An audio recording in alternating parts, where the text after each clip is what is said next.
টি-20 বিশ্বকাপে জ্বলে উঠলেন ভারতীয় বোলাররা।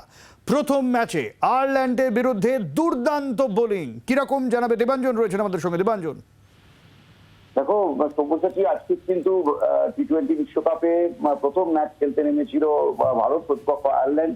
এবং তুমি জানো যে গত টি-20 বিশ্বকাপ 50 ওভারের বিশ্বকাপ জিততে গিয়েছে ভারতের হাত থেকে ভারত পায়।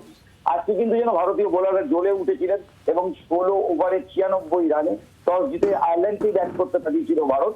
কিন্তু আয়ারল্যান্ডের ইনিংস 16 ওভারের মধ্যে 96 রানই শেষ হয়ে যায়। এবং সব থেকে বড় ব্যাপার হচ্ছে 18 রান দিয়ে 2 উইকেট পেয়েছেন হর্ষদীপ, 27 রান দিয়ে 3 উইকেট পেয়েছেন হার্দিক পান্ডিয়া এবং জসপ্রীত বুমরা।